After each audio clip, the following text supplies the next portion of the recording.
Welcome to crafts world. நம்ம இப்போ பார்க்க போகிறது எம்போஸ்டு டபுள் கலரில் ஒரு ஸ்டிச் பார்க்க போகிறோம். ஓகேவா? த்ரெட் ஒர்க்கில். இப்போ இதுக்கு வந்து பைப்பிங் த்ரெட்டு 2 த்ரெட்டு அட்டாச் பண்ணிக்கிட்டேன். இதுக்கு நம்மளுக்கு வந்து 2 நீடில் தேவை. இப்போ எண்டில் வந்து பிசிறு இல்லாமல் இருக்கிறதுக்கு வந்துட்டு நீங்கள் பைப்பிங் த்ரெட்டை ஃபஸ்ட்டு தனியாக ஒரு கம் போட்டு ஒட்டிக்கோங்க. எண்டில் 2 எண்டுலேயும் ஒட்டிட்டு காய வச்சுட்டு அதுக்கப்புறம் நீங்கள் அதை கிளாத்தில் அட்டாச் பண்ணுங்கள். ஓகேவா? இதுக்கும் நமக்கு வந்து ஜிக்ஸாக் ஸ்டிச் வந்து தேவையில்லை. இனிமேல் நம்ம ஒர்க் பண்ணுற எல்லாத்துக்குமே ஜிக்ஸாக் ஸ்டிச் வந்து தேவையில்லை. இப்போ எப்பயும் போல் ஃபஸ்ட்டு ஒரு கலர் எடுத்துகிட்டு கிராஸாக நம்ம ஃப்ளாட் லோட் ஸ்டிச் கொடுக்குறோம்ல ஃபஸ்ட்டு அதே தான் இதில் வரிசையாக கொடுத்துட்டு நல்லா த்ரெட்டை மறைக்கிற மாதிரி கொடுங்க.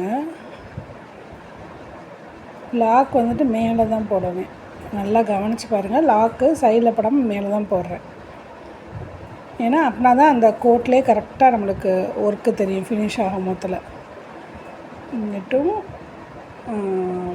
நல்லா குத்தி லாக் வந்து கீழே அந்த கோட்லேயே தான் போடணும். லைன் எங்கிட்டு போதோ அதே ஃப்ளோவில் தான் நம்மளும் போடணும். த்ரெட் ஒர்க் ஃபுல்லுமே. ஓகேவா? ஃபஸ்ட்டு எப்போயும் போல் ஃப்ளாட் லோடே தான் நம்ம இங்கேயும் ஃபுல்லாக யூஸ் பண்ணுவோம். ஆனால் டபுள் கலரில் நம்ம யூஸ் பண்ண போகிறோம். கீழே இருந்துட்டு ஒரு லாக்கு, மேலே போயிட்டு ஒரு லாக். த்ரெட்டு பைப்பிங் த்ரெட்டு தெரிகிற மாதிரி இருந்துச்சுன்னா அந்த இடத்த கவர் பண்ணுற மாதிரி இன்னொருக்கு அதே இடத்துலையே ஸ்டிச் போட்டுக்கோங்க. ஓகேவா? ஸ்டார்டிங்லேயே தெரிகிற மாதிரி இருந்துச்சுன்னா அப்போவே கரெக்ட் பண்ணிக்கோங்க. ஒர்க்கு ஃபுல்லாக ஃபினிஷ் ஆனதுக்கப்புறம் கரெக்ட் பண்ண முடியாது. வரிசையாக ஃபுல்லாக இப்போ வரும். ஃபுல்லாத்தையும் இந்த ஒன் சைடு முடிச்சுட்டு காட்டுறேன். இப்போ நம்ம வந்து ஃபினிஷ் ஆக போகுது. இப்போ இந்த ஒரு கலர் முடிக்க போகிறோம். முடிச்சுட்டு இந்த த்ரெட்டை லாக் போடுங்க. எனக்குள்ளே லாக் போட்டுட்டு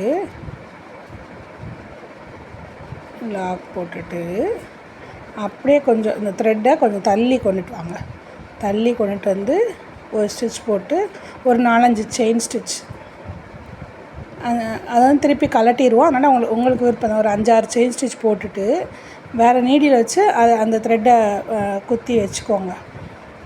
அதை டிஸ்டர்ப் ஆகாமல் இருக்கிறக்காண்டி கொஞ்சம் தள்ளி வச்சுருக்கோம். இப்போ இன்னொரு கலர் எடுக்கிறோம். த்ரெட்டு நீங்கள் எடுக்கும் போதுலேயே டபுள் ஸ்டாண்ட்ஸ் எடுக்கும் போதுலேயே கொஞ்சம் நல்லா பெருசாகவே எடுத்துக்கோங்க. ஓகேவா? இப்போ எங்கே முடியுதோ அந்த பிங்க் மேலே எங்கனக்குள்ளே முடியுதோ அங்கேருந்து எல்லோ ஸ்டார்ட் பண்ணணும். எல்லோ ஸ்டார்ட் பண்ணி இந்த கிராஸாக கொடுக்கணும். ஃப்ளாட் லோடே தான், ஃப்ளாட் லோட் ஸ்டிச்சே தான். அப்படியே வரிசையாக கொடுக்குறோம். இது நல்லா எம்போசிங்காக ஓவர்லோட் மாதிரி நல்லா தெரியும். ஓவர்லோடாக மேலேயே ஒர்க் பண்ணியிருக்க மாதிரி அழகாக தெரியும். இது வந்து ப்ரைடல் ப்ளவுஸ்னால் இது அதிகமாக யூஸ் பண்ணுவோம். கீழே வந்துட்டு ஒரு லாக், அகைன் மேலே போயிட்டு ஒரு லாக். ஒவ்வொரு தடையும் நம்ம வேறு கலர் மாற்ற எண்டு நாட் போட்டுட்டு கட் பண்ணிட்டு இன்னொருக்க வேறு த்ரெட்டு இன்னொருக்க ஸ்டார்ட் பண்ணுறது அது வந்து நம்மளுக்கு தேவையில்லை. அதனால தான் இப்போ இந்த மாதிரி மெத்தட் உங்களுக்கு சொல்கிறேன். அதே மாதிரி இந்த சைடு எல்லோ ஃபினிஷ் ஆகவும் ஒரு 4-5 ஸ்டிச் போட்டுட்டு இங்கே பிங்க்கில் இருக்க நீடியில் கழட்டிட்டு அந்த நீடியில் அங்கே வச்சுருங்க. இன்சர்ட் பண்ணி வச்சுக்கோங்க. இப்போ இந்த பிங்க் கலர் த்ரெட்டை எடுக்க போகிறோம். உருவிருங்க லேசாக. இந்த ஸ்டார்டிங் வர்ற வரைக்கும் நீங்கள் நல்லா உருவிருங்க.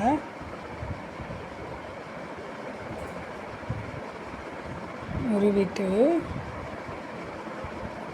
இப்போ அகெயின் ஒர்க் பண்ணணும். ஓகேவா? இப்போ எங்கே அந்த மேலே பிங்க்கு முடிஞ்சிருக்கா அந்த இடத்துல வந்து திருப்பி ஒர்க் பண்ணுங்கள். ஃப்ளாட் லோடு கிராஸாக ஃப்ளாட் லோட் ஸ்டிச் தான் யூஸ் பண்ண போகிறோம். ஒரு லாக், மேலே போயிட்டு ஒரு லாக் வந்து அந்த கோட்டுக்கு வெளியில் போயிடவே கூடாது. நம்ம பிளாக் கலரில் மார்க் பண்ணியிருக்கோமா கோடு, அதுக்கு வெளியில் போயிடக்கூடாது. அப்போ வெளியில் போச்சுன்னா உங்களுக்கு ஷேப் கரெக்டாக அந்த ரெக்டாங்கிள் ஷேப்பில் வராது. நம்ம ஸ்டிச் பண்ணது ஒன்று லாக் வந்து முன்னாடி போடுங்க, இல்லாட்டா இந்த சைடில் போடுங்க. ஓகேவா? குத்தி இந்த சைடில் போடுறேன் பாருங்கள். அதே மாதிரி மேலே போயிட்டு குத்தி சைடில் போடணும். ஓகேவா? அப்படி தான் ஒர்க் பண்ணணும். இவ்வளோ தான் எம்போஸில் வந்து டபுள் கலரு. இப்போ இதை என்ன செய்யணும், எப்பயும் போல் கொஞ்சம் தள்ளி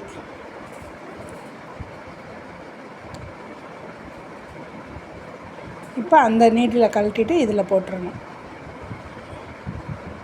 இவ்வளோதான். இதுதான் எம்போஸில் டபுள் கலரு. நல்லா பொறுமையாக ஒர்க் பண்ணுங்கள். ஃபஸ்ட்டு ஸ்டார்டிங்கில் வரலட்டினாலுமே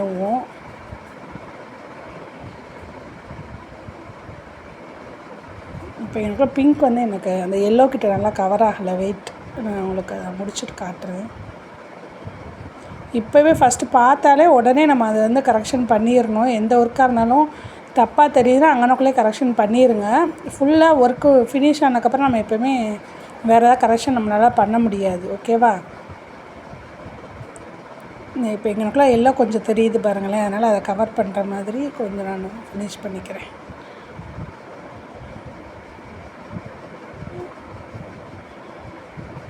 இதுதான் வரிசையாக ஃபுல்லாக நீங்கள் ஒர்க் பண்ணிங்கன்னா நீட்டாக இருக்கும்.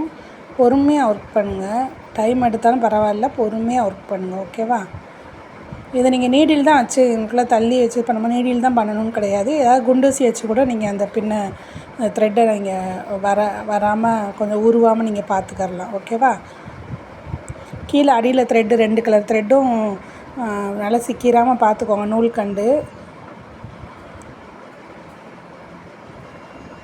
நீங்களும் என்னோட பேசிக் அண்ட் அட்வான்ஸ் லெவல் ஆரி கிளாஸில் ஜாயின் பண்ணணுன்னு இன்ட்ரெஸ்ட் இருந்ததுன்னா ஸ்க்ரீனில் தெரிகிற நம்பருக்கு கான்டாக்ட் பண்ணுங்கள். என்னோடய சேனலில் ப்ளேலிஸ்ட்லேயும் இருக்கும். பேசிக் லெவல் கிளாஸஸும் அட்வான்ஸ் லெவல் கிளாஸஸும் வாட்ச் பண்ணுங்கள். இப்போ வந்து எப்பயும் போல் ஃப்ளாட் லோட் ஸ்டிச் தான் கொடுக்குறோம். எண்டு லாக் ஸ்டிச்சு சைடில் போடணும். ஓகேவா? இங்கே பாரு, லாக் ஸ்டிச்சு மேலே போயிட்டு லாக் ஸ்டிச்சு சைடில், கீழேயும் வந்துட்டு லாக் ஸ்டிச்சு சைடில். ஒன்று லெஃப்ட் சைட்லேயும் கொடுத்துக்கலாம், இல்லை ரைட் சைடில் எதுனாலும் கொடுத்துக்கோங்க. ஆனால் ஒட்டி ஒட்டி நெருக்கமாக பண்ணுங்கள். அப்போ தான் உங்களுக்கு வந்து கரெக்டாக இருக்கும். இது எப்படி கம்ப்ளீட் பண்ணிட்டு உங்களுக்கு காட்டுறேன். சுற்றி நீங்கள் பார்டரில் வந்து ஏதாவது பீட்ஸ் ஒர்க் ஏதாவது ஒன்று கொடுத்துக்கோங்க, இல்லை த்ரெட் ஒர்க்கே கூட செயின் ஸ்டிச்சே கொடுத்துக்கோங்க.